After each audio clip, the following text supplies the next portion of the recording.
ചെമ്പനീർ പൂവിൻ്റെ ഇന്നത്തെ എപ്പിസോഡ് കേട്ടാലോ? രേവതിയുടെയും സജിയുടെയും ഫസ്റ്റ് ആനിവേഴ്സറി കേക്ക് മുറിച്ച് ആഘോഷിച്ചു കൊണ്ടിരുന്നപ്പോൾ രേവതി പറയുന്നു, സജിയേട്ടൻ്റെ ജീവിതത്തിൽ എന്തോ നടന്നിട്ടുണ്ട്. എല്ലാവരുടെയും മുഖം പെട്ടെന്ന് വല്ലാതാകുന്നു. സുധിയും സജിയും പെട്ടെന്ന് ഞെട്ടുന്നു. രവീന്ദ്രനും അതുപോലെ തന്നെ. അതെന്താണെന്ന് സജിയേട്ടനോട് എത്ര ചോദിച്ചിട്ടും പറയുന്നില്ല. ഒറ്റയ്ക്ക് ഇങ്ങനെ മനസ്സിൽ കൊണ്ടു നടന്ന് മറ്റുള്ളവരോട് ദേഷ്യം കാണിക്കേണ്ട കാര്യമുണ്ടോ? പക്ഷേ വർഷയും ബാക്കിയുള്ളവരുമൊക്കെ എന്തോ കാര്യമുണ്ടെന്നുള്ള മട്ടിൽ ഇങ്ങനെ നോക്കുന്നു. ഈ സമയം ആൻ്റണി പറഞ്ഞതനുസരിച്ച് രേവതിയുടെ അനുജൻ ഡ്രസ്സുമായി വരുന്നു. നേരെ രേവതിയുടെ അടുത്ത് വന്ന് ഡ്രസ്സ് നൽകുന്നു. എന്നാൽ ശരത്ത് പ്രതീക്ഷിച്ചതിന് വിപരീതമായി സജി ഷർട്ട് വാങ്ങി ഉടനെ തന്നെ ഇടുന്നു. ഹായ്, നല്ല ഷർട്ടാണല്ലോ, നല്ല പാകമാണല്ലോ, എൻ്റെ പാകം നിനക്ക് നന്നായിട്ട് അറിയാമല്ലോ എന്നൊക്കെ പറയുന്നുണ്ട്. എന്നിട്ട് കേക്ക് എടുത്തുകൊണ്ട് വരാൻ രേവതിയോട് പറയുന്നു. സജി തന്നെ കേക്ക് അവൻ്റെ വായിൽ വെച്ച് കൊടുക്കുന്നു. എന്നിട്ട് കെട്ടിപ്പിടിക്കുന്നതായി അഭിനയിക്കുന്നു. രേവതിയുടെ അമ്മയും അനുജത്തിയും പേടിച്ചിരുന്നെങ്കിൽ ഇതെല്ലാം കണ്ട് സന്തോഷിക്കുന്നു. ചന്ദ്രയ്ക്കും ശ്രുതിക്കും മാത്രം ഒന്നും ഇഷ്ടമാകുന്നില്ല. കേക്ക് മുറിച്ച് സദ്യയും കഴിഞ്ഞ് എല്ലാവരും സന്തോഷത്തോടെ പിരിയുന്നു. സജി ശരത്തിനോട് 1 മിനിറ്റ് നിൽക്കാൻ ആവശ്യപ്പെടുന്നു. എന്നിട്ട് പറയുന്നു, നീ വാങ്ങി വന്ന ഷർട്ട് നിൻ്റെ മുഖത്തൂരി എറിഞ്ഞു തന്നിട്ട് ഞങ്ങൾ വന്നിട്ടും നീ വീണ്ടും ഡ്രസ്സുമായി വന്നതിൻ്റെ ഉദ്ദേശം എനിക്ക് നന്നായി മനസ്സിലായി. നീ വിചാരിച്ച കാര്യം നടന്നില്ല അല്ലേ? അത് എൻ്റെ രേവതിയുടെ സന്തോഷത്തിന് വേണ്ടി മാത്രമാണ്. അവളെ ഞാനിനി വേദനിപ്പിക്കില്ല. നീ ആൻ്റണിയുടെ കൂടെയുള്ള സഹവാസം നിർത്തി നേരായ മാർഗത്തിലൂടെ ചെറിയ തുകയാണെങ്കിലും സമ്പാദിച്ചു വന്നാൽ നിന്നെ എൻ്റെ സ്വന്തം സഹോദരനായി തന്നെ ഞാൻ സ്വീകരിക്കും.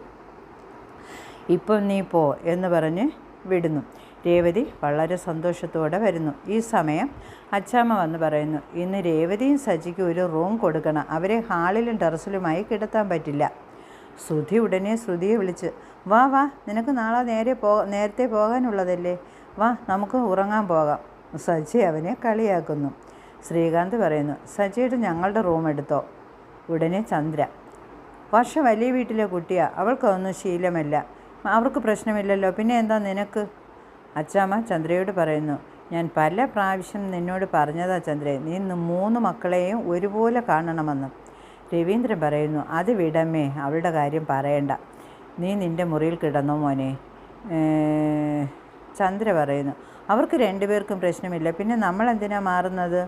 രേവതി പറയുന്നു, ഞങ്ങൾക്ക് എവിടെ കിടന്നാലും ഉറക്കം വരും.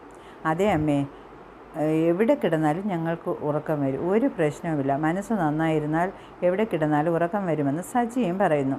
വർഷ രേവതിയെ വിളിക്കുന്നു. എന്താ എന്ന് പറഞ്ഞ് രേവതി അവിടെ പോയപ്പോൾ ഒരു ടെൻ്റ് എടുത്ത് കൊടുക്കുന്നു. ഇന്നൊരു വ്യത്യസ്തത ആയിക്കോട്ടെ രേവതി ചേച്ചി, നിങ്ങൾ ഇതിൽ കിടന്നുറങ്ങും. രേവതി ടെൻറ്റുമായി നാണത്തോടെ സജിയുടെ അടുത്ത് വരുന്നു. പിന്നെ അവരുടെ റൊമാൻസും പാട്ടുമൊക്കെയാണ് കുറേ നേരം കാണിക്കുന്നത്.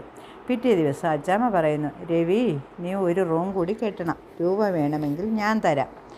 എന്നും അവരെ വരാന്തയിലും ടെറസിലുമായി കിടത്താൻ പറ്റില്ല. ഉടനെ ശ്രുതി പറയുന്നു, ആ മുറി ആർക്കാ അച്ഛാ കെട്ടിയില്ലെങ്കിലും ആ മുറിക്ക് അവകാശിയാക്കാൻ നോക്കുക അച്ഛാ എന്ന് സച്ചി കളിയാക്കുന്നു. അപ്പോൾ വർഷ പറയുന്നു, എന്തിനാ ഒരു മുറി, താഴെയുള്ളതുപോലെ മുകളിലും ഫുള്ളായി കെട്ടാമല്ലോ, എൻ്റെ അച്ഛനോട് ഒരു വാക്ക് പറഞ്ഞാൽ മതി. ആ ശരിയാണ്, ശ്രുതിയുടെ വർഷയുടെ അച്ഛനോട് പറയാമെന്ന് ചന്ദ്ര പെട്ടെന്ന് പറയുന്നു. വേണ്ട മോളെ, അതിൻ്റെ ആവശ്യമില്ല എന്ന് രവീന്ദ്രനും വേണ്ട, ഇവിടെ ആരും റൂമൊന്നും കെട്ടണ്ട എന്ന് സജിയും പറയുന്നു. രേവതി പറയുന്നു, അച്ഛൻ ഇനിയും കടം വലിച്ചിടണ്ട, പെൻഷൻ അച്ഛൻ്റെ ആവശ്യങ്ങൾക്ക് നന്നായി ഉപയോഗിക്കുക അച്ഛാ. അപ്പോൾ അച്ഛാമ്മ പറയുന്നു, ശരിയാ, അവർ പറഞ്ഞപ്പോൾ അത് ശരിയാണെന്ന് എനിക്കും തോന്നുന്നു. നിങ്ങൾ ഓരോരുത്തരും ആഴ്ചയിലൊരിക്കൽ റൂം മാറിക്കിടന്നാൽ മാത്രം മതി, എല്ലാവരും അപ്പോൾ തുല്യമാകുമല്ലോ. ശ്രുതിക്കും ചന്ദ്രയ്ക്കും ഒന്നും ഒട്ടും ഇഷ്ടമാകുന്നില്ല. അതോടെ ഇന്നത്തെ എപ്പിസോഡ് അവസാനിക്കുന്നു. ബൈ, നാളെ കാണാം.